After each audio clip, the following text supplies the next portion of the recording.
विद्यार्थी मित्रों, आज हम स्टैंडर्ड 8 का लेसन 6 भरत समझेंगे।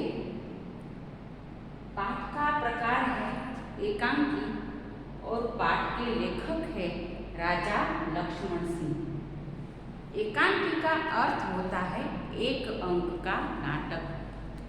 नाटक होता है वह 3 अंक का होता है, लेकिन आज के ज़माने में किसी भी व्यक्ति को 3 अंक के नाटक देखने का समय उसके पास नहीं है। इसीलिए 1 अंक का नाटक जो लोगों को मनोरंजन तो देता ही है, साथ में कुछ संदेश भी देता है, ऐसा ही एक नाटक यहाँ राजा लक्ष्मण सिंह ने लिखा है जो हमें समझना है। लेसन का नाम है भरत। भरत वो राजा है हमारे जिसके नाम पर से हमारे देश का नाम हुआ भारत।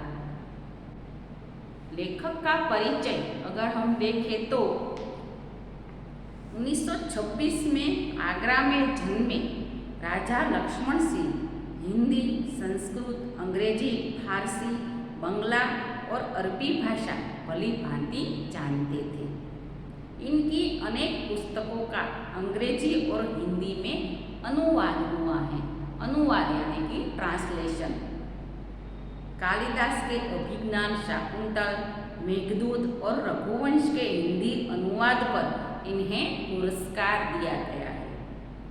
कालिदास द्वारा लिखित मूल नाटक अभिज्ञान शाकुंतलम का हिंदी में अनुवाद राजा लक्ष्मण सिंह ने किया है। प्रस्तुत पाठ उसी नाटक का एक अंश है। ऋषि कण्व के आश्रम में शाकुंतला का पुत्र भरत एक सिंह शावक के साथ खेल रहा है।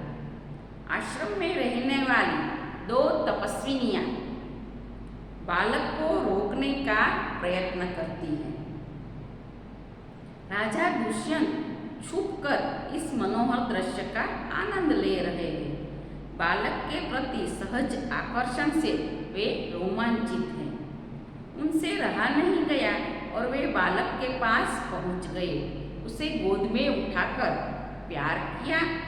वे सोचने लगे, काश यह बालक मेरा पुत्र होता। दोनों तपस्विनियों की बातचीत से उन्हें पता चला कि यह बालक उन्हीं का पुत्र है। यह जानकर वे खुशी से झूम उठते हैं। पात्र के नाम हैं बालक भरत, तपस्विनी पहली, राजा दुष्यंत और तपस्विनी दूसरी। इस लेसन में आते हुए शब्दार्थ अगर हम पहले समझ ले तो आपको इस लेसन को समझने में आसानी होगी। तपस्विनी का अर्थ होता है तप करने वाली स्त्री। अचंभा यानी कि हैरानी, हठीला यानी कि जिद्दी, सर्वदमन यानी कि सर्व का दमन करने वाला, उज्ज्वल यानी कि चमकता हुआ, चक्रवर्ती यानी कि सम्राट राजा, और तुतले वचन का अर्थ होता है जो छोटा सा बालक बोलता है, अटपटे वचन जो हमें ज़्यादा समझ में नहीं आते, उसे कहते हैं तुतले वचन। लेसन अगर हम देखें तो दृश्य है एक बालक सिंह के बच्चे को घसीटते हुए लाता है। एक छोटा सा बालक है जो सिंह का एक बच्चा है, उनको घसीटता हुआ लाता है और 2 तपस्विनियां रोकती हुई आती हैं। आश्रम में रह रही 2 तपस्विनी जैसी स्त्रियां बालक को ऐसा करने से रोकती हैं। राजा दुष्यंत पेड़ की ओट से उन्हें देख रहे हैं। पेड़ की ओट से यानी कि वृक्ष के पीछे छुपकर यह दृश्य राजा दुष्यंत देखते हैं कि एक बालक सिंह के बच्चे को घसीटता हुआ लाता है और 2 तपस्विनियां उन्हें ऐसा करने से रोकती है। बालक, अरे सिंह, तू अपना मुंह खोल, मैं तेरे दांत गिनूंगा। पहली तपस्विनी कहती हैं, ओ हठीले बालक, तू वन के इन पशुओं को क्यों सताता है? हम तो इन पशुओं को बाल बच्चों के समान रखती है। तेरा साहस बढ़ता ही जाता है। तेरा नाम ऋषियों ने सर्वदमन रखा है, जो ठीक ही है। सर्वदमन का अर्थ होता है सर्व का दमन करने वाला, सबको वश में करने वाला, जिसे कहते हैं सर्वदमन। ऋषियों ने उस बालक का नाम सर्वदमन रखा था, जो इस नाम को सार्थक कर रहा था। सर्वदमन यानी कि सबको वश में करने वाला, सबको अपने साथ रखने वाला, जिसे कहते हैं सर्वदमन। दुष्यंत है उसकी बातें सुनकर स्वयं से, आहा क्या कारण है कि मेरा स्नेह इस बालक की ओर उमड़ा जाता है। राजा दुष्यंत जो वृक्ष के पीछे से यह दृश्य देख रहे हैं, वे मन ही मन सोचते हैं कि इस बालक को देखकर मुझे जो अनुभूति होती है वो मुझे इस बालक की ओर खींचती है। दूसरी तपस्विनी, जो तू इस बच्चे को छोड़ न देगा तो सिंहनी तुम पर दौड़ेगी। सिंहनी यानी कि उस बच्चे की माँ तुझे हानि पहुंचाने के लिए तुझ पर दौड़ेगी, अपने बच्चे को छुड़ाने के लिए। बालक मुस्कुराकर, ठीक है, सिंहनी का मुझे ऐसा ही डर है, मुंह चिढ़ाता है। बालक को सिंहनी का कोई डर नहीं है, इसीलिए वो उपालंब से, कटाक्ष से कहता है कि मुझे तो सिंहनी से बहुत डर लगता है। ऐसा कहकर दोनों तपस्विनियों के सामने वह अपना मुंह बनाता है।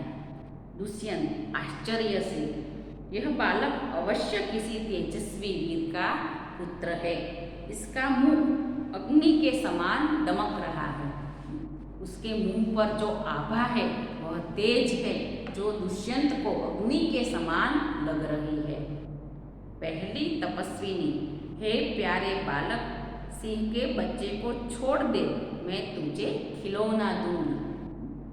तपस्विनियों को सिंह के बच्चे को जो बालक सताता है वो अच्छा नहीं लगता, इसीलिए पहली तपस्विनी कहती हैं कि हे बालक, अगर तू इस बच्चे को छोड़ देगा तो मैं तुझे खिलौना दूंगी। बालक हाथ पसार कर, पहले खिलौना दे दो, लाओ कहाँ है। बालक है वह बहुत चतुर है, अपने हाथ पसार कर कहता है कि पहले खिलौना दो, फिर मैं बच्चे को छोड़ दूंगा। दुष्यंत दूर से बालक की हथेली को देखकर स्वयं से बात करता है, आहा इसके हाथ में तो चक्रवर्तियों के लक्षण हैं। बालक का हाथ जब दुष्यंत देखता है दूर से तो उसे लगता है उसमें चक्रवर्ती यानी कि सम्राट, किसी राजा के हाथ में जो लक्षण होते हैं, ऐसे सभी लक्षण उस बच्चे के हाथ में दिखते हैं। इसीलिए दुष्यंत सोचता है यह किसी राजा का पुत्र है, ऐसा लगता है। उंगलियों पर कैसा अद्भुत चाल है और हथेली की शोभा प्रातः कमल को भी लज्जित कर रही है। प्रातः यानी कि सवेरे खिलने वाले जो कमल होते हैं, उनकी जो शोभा होती है, उनकी हथेली उसके समान है। लज्जित करना यानी कि शर्मा जाना। सुबह होते ही जो कमल खिल जाते हैं और उनकी जो लालिमा होती है उनको भी शर्मा दे, ऐसे बालक की हथेली है और उंगलियों पर छोटे छोटे झाल पड़े हैं। ये सभी लक्षण किसी राजा के पुत्र के हाथ में होते हैं, जो बड़ा होकर राजा बनता है। इसीलिए दुष्यंत सोचता है कि अवश्य ये किसी वीर राजा का पुत्र है और उनके हाथ में चक्रवर्तियों के लक्षण दिखाई देते हैं। दूसरी तपस्विनी, हे सखी सुव्रता, यह बातों से न मानेगा। पहली जो तपस्विनी है उसका नाम है सुव्रता। दूसरी तपस्विनी सुव्रता से कहती हैं कि यह बातों से मानने वाला बालक नहीं है। जा मेरी कुटिया में से ऋषि कुमार के खेलने के लिए मिट्टी का मोर रखा है, उसे ले आ। कुटिया यानी कि झोपड़ी, मेरी जो झोपड़ी है उसमें से मिट्टी का जो मोर रखा हुआ है यह इस बालक को खेलने के लिए दूंगी तो वह इस बच्चे को छोड़ देगा। पहली तपस्विनी मैं अभी लिए लाती हूँ जाती हैं। पहली जो तपस्विनी है वो कुटिया में से मिट्टी का मोर जो रखा हुआ है वह सर्वदमन को देने के लिए जाती है, क्योंकि उसे विश्वास है कि अगर इस बालक को खिलौना दूंगी तो वह बच्चे को छोड़ देगा। बालक तब तक मैं इसी सिंह के बच्चे के साथ खेलूंगा, यह कहकर तपस्विनी को और देखकर हंसता है। पहली तपस्विनी जो सुव्रता है वह मिट्टी का मोर लाने के लिए कुटिया में जाती है। तब वो बच्चा कहता है कि जब तक वो खिलौना न लाए मैं इसी सिंह के बच्चे के साथ खेलूंगा, उसे छोड़ने वाला नहीं हूँ। ऐसा कहकर वह दूसरी तपस्विनी की ओर हंसता है। दुष्यंत आप इस सुंदर बालक से खेलने को मेरा मन ललचाता है। दुष्यंत है जो वृक्ष की ओट से इस सारे दृश्य को देख रहा है, वो मन ही मन सोचता है कि इस बालक के साथ खेलने के लिए मेरा बहुत मन कर रहा है। आह भरकर धन्य है वे मनुष्य जो अपने पुत्रों को गोद में लेकर उनके अंग की धूलि से अपनी गोद मैली करते हैं और पुत्रों के मुख अकारण हंसी से खुलकर उज्ज्वल दांतों की शोभा दिखाते और तुतले वचन बोलते हैं। दुष्यंत यहाँ अफसोस कर रहा है कि मेरा ऐसा कोई बच्चा नहीं है। ऐसा मनुष्य धन्य है जो अपने पुत्रों को गोद में लेकर उसके अंग पर जो धूल लगी होती है उससे अपनी गोद को मैली करते हैं और पुत्रों के मुख की अकारण हंसी से खुलकर उज्ज्वल दांतों की शोभा देखते हैं और तुतले वचन यानी कि जो अटपटे शब्द बोलते हैं, छोटे बच्चे जो होते हैं वो तुतले वचन बोलते हैं, उसका सुख पा सकते हैं। मेरा तो कोई ऐसा बच्चा नहीं है और ऐसा सुख शायद मेरे भाग्य में क्या नहीं लिखा होगा, ऐसा वे मन ही मन सोचते हैं। दूसरी तपस्विनी, क्यों रे ढीठ, तू मेरी बात कान नहीं धरता। बात कान में धरना मुहावरा है जिसका अर्थ होता है बात को सुनना। दूसरी तपस्विनी है वह मन ही मन चीढ़ती है कि यह कैसा बालक है कि सुव्रता मिट्टी के मोर को लेने के लिए गई है, फिर भी वह सिंह के शावक को छोड़ता नहीं है और मेरी एक भी बात सुनता नहीं है। इधर उधर देखकर कोई ऋषि कुमार यहाँ है? दुष्यंत को देखकर, हे महात्मा, तुम ही आओ और कृपा करके इस बलि बालक के हाथ से सिंह के बच्चे को छुड़ाओ। बालक को बलि कहा है, बलि यानी कि शक्तिमान। बालक बहुत बलवान है, शक्ति वाला है, मुझको वो हाथों में से सिंह के बच्चे को नहीं छुड़वा सकता। इसीलिए हे महात्मा, जिसकी संधि अगर हम छोड़े तो महा प्लस आत्मा, और इसे कहते हैं महात्मा।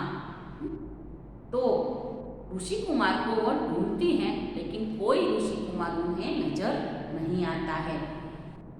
तो वो दुष्यंत को देखती है और कहती है कि हे महात्मा, आप यहाँ आओ और इस बलवान बालक से सिंह के बच्चे को छुड़ाओ। इस बलवान बालक के हाथ से मैं सिंह के बच्चे को नहीं छुड़ा सकती हूँ। दुष्यंत अच्छा बालक के पास जाकर और हंसकर, दुष्यंत है उसका मन उस बालक से खेलने के लिए तो ललचाता था, तो वह ऐसे मौके की राह पर था। जब तपस्विनी ने कहा कि आप इसे के हाथ से सिंह के बच्चे को छुड़ाओ, तो वो तुरंत बालक के पास जाता है और हंसकर कहता है, हे ऋषि कुमार, तुमने तपोवन के विरुद्ध यह आचरण क्यों सीखा है? बालक जो आचरण कर रहा है वह कैसा है? तपोवन के नियमों के विरुद्ध है।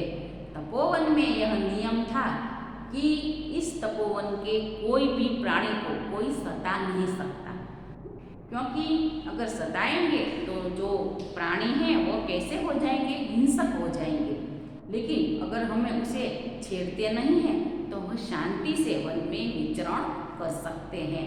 दुष्यंत को इस बात का पता था, इस नियम का पता था, इसीलिए वे कहते हैं कि हे बालक, तू इस तपोवन के नियम के विरुद्ध क्यों आचरण कर रहा है, जिससे तुम्हारे कुल की लाज जाती है।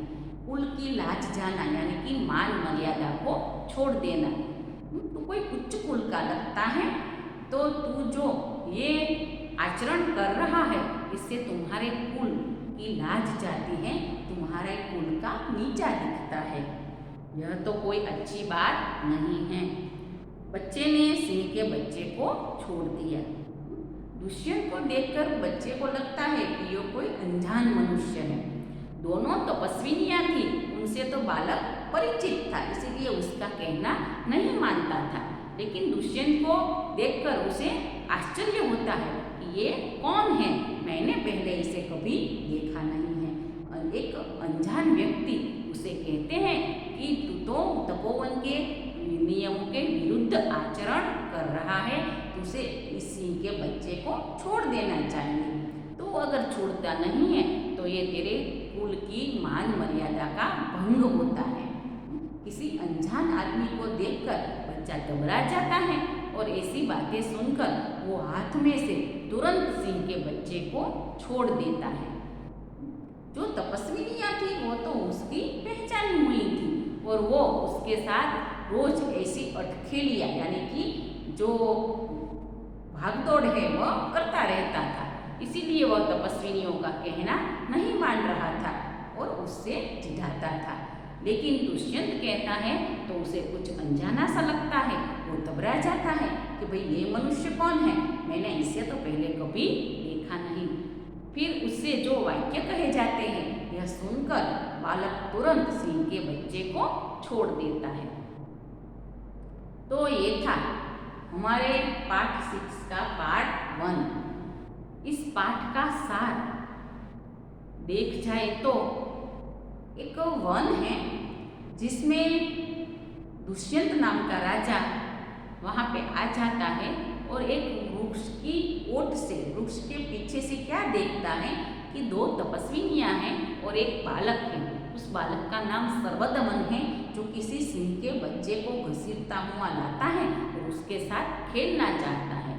तपस्विनियों को लगता है कि ऐसे किसी प्राणी के बच्चे को लाना नहीं चाहिए, इससे उसे हानि पहुंच सकती है। इसीलिए वो कहते हैं कि हे बालक, तू इस बच्चे को छोड़ दे। लेकिन वो बालक जिसका नाम सर्वदमन है और जो दुष्यंत का वास्तव में पुत्र है, दुष्यंत को इस बात का पता नहीं है। वो कहता है कि हे बच्चे, हे सिंह, तू अपना मुंह खोल, मुझे तेरे दांत गिनने हैं। इस बात से हमें पता चलता है कि वो बालक है बहुत साहसी है और बहुत बलवान है। पहली तपस्विनी जिसका नाम सुव्रता है वह कहते हैं मैं तुझे खेलने के लिए मिट्टी का मोर दूंगी, तू इस बच्चे को छोड़ दे।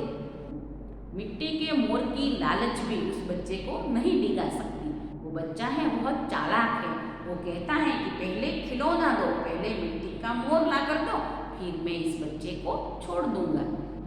तो सुव्रता मिट्टी के मोर को लेने जाती है। दूसरी तपस्विनी है वो बालक को मनाने का प्रयत्न करती है तो बालक उसे और भी चिढ़ाता है। वो किसी ऋषि कुमार को ढूंढती है कि ये बच्चा मेरा तो कहना मान नहीं रहा, किसी ऋषि कुमार को बुलाओ। उसकी नज़र दुष्यंत पर पड़ती है तो दुष्यंत से कहती है कि बच्चे के हाथ से आप सिंह के शावक को छुड़ाइए। दुष्यंत जो कब से यह दृश्य देख रहा था, उस बच्चे को देखकर उसके मन में स्नेह उमड़ रहा था। फिर जो उसके हाथ की हथेलियाँ देखता है तो उसमें वह चक्रवर्ती राजा के लक्षण देखता है और उसकी हथेली की जो शोभा है, जो लालिमा है, वह सुबह खिलते कमल के फूल को भी लज्जित करने वाली थी। यह देखकर दुष्यंत आश्चर्य में पड़ जाता है कि एक ऋषि कुमार का बच्चा छोटा सा है तो उसमें भाई ये राजा के लक्षण कैसे हो सकते हैं। तभी वो तपस्विनी दुष्यंत को बुलाती है। दुष्यंत को देखकर वह बच्चा घबरा जाता है कि यह अनजान व्यक्ति कौन है, मैंने पहले कभी इसे तपोवन में देखा नहीं है। राजा उसके पास जाकर कहते हैं कि हे बालक, यह तपोवन के नियम के विरुद्ध है जो तूने इस सिंह के बच्चे को पकड़ रखा है, और तेरे कुल के विरुद्ध भी है कि तेरे कोई किसी भी कुल में ऐसा नहीं लिखा गया है कि आप किसी प्राणी के बच्चे को सताओ। एक अनजान व्यक्ति के मुख से ऐसी बात सुनकर बच्चा है वह सहसा उस सिंह के शावक को छोड़ देता है। तो यहाँ हमारा पार्ट 1 पूरा होता है। पार्ट 2 हम अगले लेक्चर में देखेंगे। Thank you.